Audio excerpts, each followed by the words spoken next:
अस्सलामुअलैकुम दोस्तों और साथियों, उम्मीद है आप लोग खैरियत से होंगे। थंबनेल पे जो आपने देखा है कि दो किस्म के टॉयलेट आपको नज़र आए हैं और नीचे फिर लिखा हुआ है कि दायमी कब्ज़ से इनका क्या ताल्लुक़ है।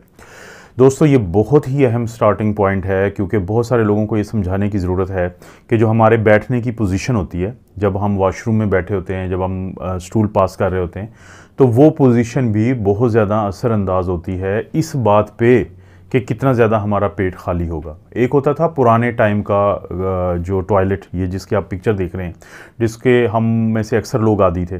लेकिन फिर जो नए टाइम का या नए दौर का जो टॉयलेट है उसको कमोड सिस्टम हम कहते हैं, ये भी आप देख रहे हैं। बुनियादी तौर पे ये जो कमोड सिस्टम था ये बनाया गया था उन मरीज़ों के लिए जिनको जोड़ों का दर्द होता है, आर्थराइटिस का मसला होता है, क्योंकि जिस तरीके से इसके ऊपर बैठा जाता है तो उससे जोड़ों का दर्द कम से कम होता है। लेकिन अब जो है ये तकरीबन हर घर में होता है और बहुत कम आपको फिर मिलेगा जो रवायती जो टॉयलेट है, जो दोबारा मैं आपको दिखा रहा हूँ। अब इसका क्या ताल्लुक़ है कब्ज़ से? दोस्तों, जो कब्ज़ होती है, जिसके बारे में मैं थोड़ा सा डेफिनेशन और उसके टेस्ट कौन से करते हैं और इलाज आमतौर पे क्या है, तो उसके बारे में ज़रूर बात करूंगा। लेकिन जो कब्ज़ होती है उसके अंदर एक बहुत अहम जो चीज़ समझने की है कि जब हम रवायती तरीके से रवायती जो टॉयलेट है उसके ऊपर बैठते हैं तो इस पोजीशन को हम अंग्रेज़ी में कहते हैं स्क्वैटिंग पोजीशन। इसका मतलब है कि जब आप कोई खाना खाते हैं वो सबसे पहले मैदे में जाता है, वहाँ से उसकी टूट फूट होती है, फिर वो आपकी छोटी आंतों में चला जाता है जहाँ पे वो आपके जिस्म का हिस्सा बनता है। उसमें से न्यूट्रिशन निकलती है, मिनरल्स निकलते हैं, विटामिन निकलती है, कार्बोहाइड्रेट निकलती है, प्रोटीन निकलती है, फैट निकलती है। छोटी आंत में ये चीज़ें जज़ब हो जाती हैं।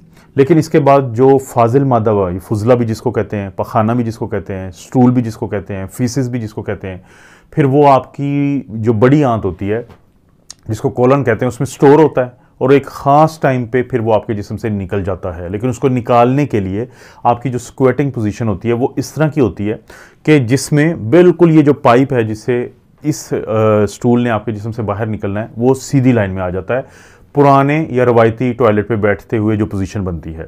लेकिन जो कमोड पे पोजीशन बनती है उस पे बैठते हुए ये जो सीधी पोजीशन है, इसकी बजाय इस पाइप में बेंड आ जाता है, इसमें एक रुकावट आ जाती है, एक मोड़ आ जाता है, जिसकी वजह से फिर लोगों को और ख़ास तौर पे जिनकी उम्र ज़्यादा होती है तो उनको कब्ज़ का मसला ज़्यादा रहता है। इसका हल क्या निकाला गया है कि अगर आपको जोड़ों का मसला है और आपको कब्ज़ से भी बचना है तो आप बैठे हुए अपने जो पाँव हैं उसके नीचे स्टेप्स रख लेते हैं, कोई ऐसी चीज़ रख लेते हैं जिससे आपके पाँव ऊपर हो जाते हैं और आपकी जो पोजीशन है वो बेहतर हो जाती है। तो ये तो था स्टार्टिंग पॉइंट इस वीडियो का। लेकिन जो कॉन्स्टिपेशन है इस पर ज़्यादा वीडियो बनाने की वजह ये है कि बहुत कम लोगों को एहसास है कि पाकिस्तान में पूरी दुनिया की तरह बहुत सारे लोग हैं जिनको कॉन्स्टिपेशन का मसला है और इसकी वजह से फिर बहुत सारे मसाइल जन्म लेते हैं। तो इसलिए बहुत ज़रूरी है इसके ऊपर बार बार बात करना, ताकि बहुत सारे लोगों का हर वीडियो से फ़ायदा होता है और उनका ये मसला हल होता है। कॉन्स्टिपेशन की डेफिनेशन क्या है, इसकी तारीफ़ क्या है? कॉन्स्टिपेशन कहते हैं कि जब लोगों को 2 से 3 दिन के बाद स्टूल या पखाना आता है, या फिर उनको बहुत सख्त आता है, या फिर निकालने के लिए उनको बहुत ज़्यादा ज़ोर लगाना पड़ता है। तो ये 2-4 ऐसी चीज़ें होती हैं जो अगर किसी में होती हैं एक से ज़्यादा, तो हम कहते हैं कि इसको दायमी कब्ज़ है, कॉन्स्टिपेशन है, क्रॉनिक, अगर वो काफ़ी अरसे से इसमें मुब्तला है।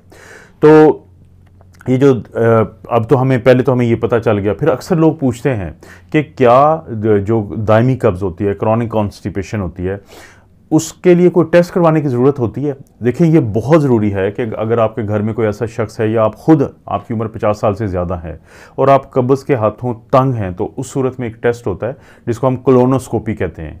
जैसे मैं आपको बता चुका हूँ कि कोलोन आपकी आंतों का वो हिस्सा है जिसमें ये जो स्टूल है, पखाना है, ये स्टोर होता है उस वक़्त तक जब तक कि ये आपके जिस्म से बाहर निकल सके।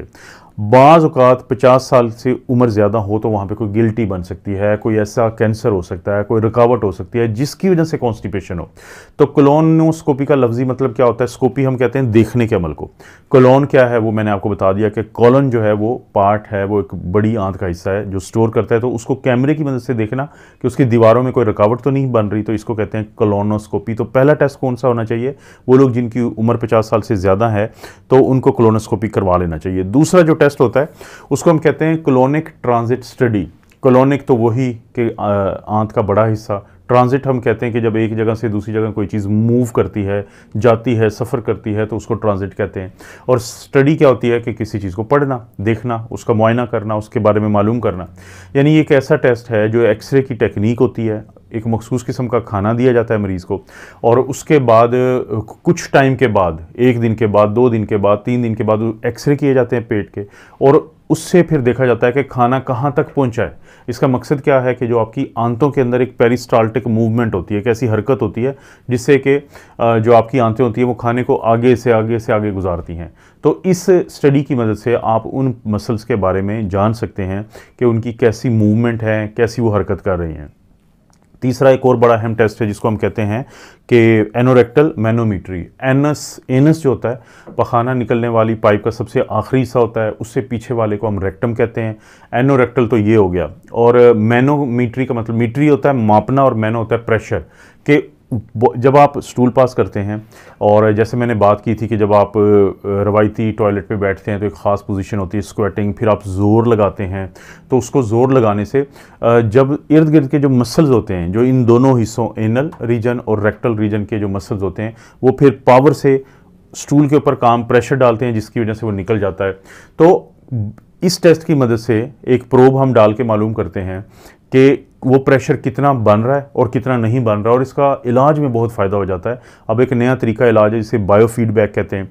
वो बायोफीडबैक क्या होती है कि इस प्रेशर को मरीज़ मॉनिटर पे देख सकता है। जब ये स्टडी की जाती है, प्रोब लगाई जाती है यहाँ पे, और प्रोब डाली जाती है एनल रीजन में, और यहाँ पे इलेक्ट्रोड वगैरह लगाए जाते हैं, तो प्रेशर कितना बन रहा है, मरीज़ कितना ज़ोर लगा रहा है, तो मरीज़ को पता चल जाता है कि इस तरीके से और इस पोजीशन में बैठ के इतना प्रेशर, डॉक्टर जब उसको एडवाइस कर रहे हैं, तजवीज़ कर रहे हैं, तो लगाने से उसकी कब्ज़ ख़त्म होती है।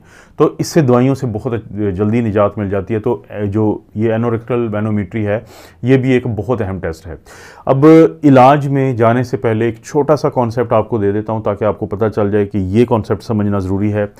मैदे में आया खाना, वहाँ पे टूट फूट हुई, छोटी आंतों में आया, जज़ब हुआ, जो बाकी बचा तो वो जो है कोलन में स्टोर हुआ, और उसके बाद उसने निकलना है। तो बहुत ज़रूरी है कि कोलन में जो स्टोर हो रहा है उसकी मिकदार ज़्यादा होना चाहिए। जो हम गलती करते हैं कि फ़ाइबर कम खाते हैं, जिसकी वजह से वो मिकदार तो बनती नहीं है, तो आप जितना भी ज़ोर लगा लें, जो भी कर लें, तो आपको कब्ज़ ख़त्म नहीं होगी। तो फ़ाइबर का इस्तेमाल करना है, वो अब इलाज में मैं बता देता हूँ।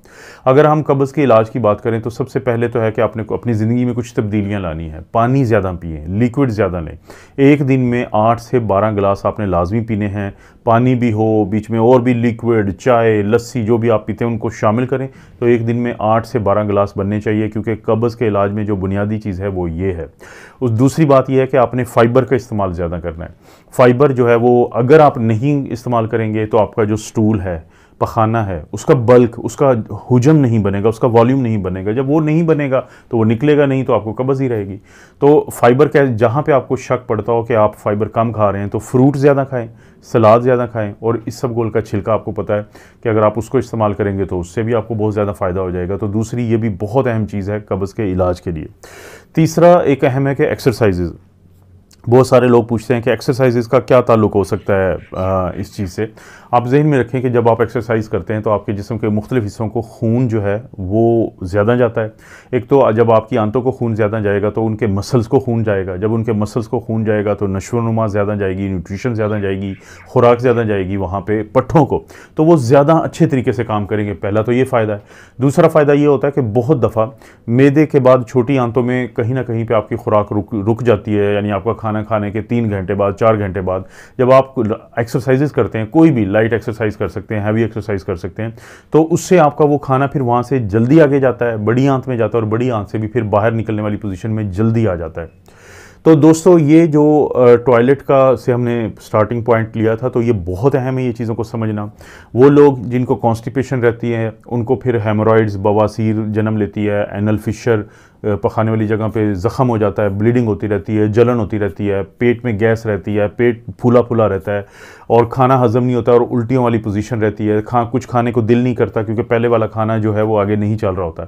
लेकिन वो लोग जो कॉन्स्टिपेशन का शिकार नहीं होते, जो इन छोटे छोटे बारीक जो पॉइंट्स हैं उनको फॉलो करते हैं, तो यकीन माने कि वो बड़े रिलैक्स रहते हैं। ये बड़ा इंपॉर्टेंट पॉइंट है, ये जिसको समझ आ जाएगी उसके लिए बहुत आसानी हो जाएगी। दोस्तों आपको पता है इस चैनल पर इस तरह की वीडियोज़ मिलती रहती है। वीडियो को लाइक करें, चैनल को सब्सक्राइब करें। कोई भी वीडियो अच्छी लगती है तो दोस्तों रिश्तेदारों से शेयर करने के लिए नीचे शेयर का ऑप्शन है, उसको ज़रूर इस्तेमाल करें। आप अपना और अपनी फैमिली का ख्याल रखें। अल्लाह ताला आपको और आपकी फैमिली को हर किस्म की बुराई, बीमारी और आजमाइश से महफूज रखें।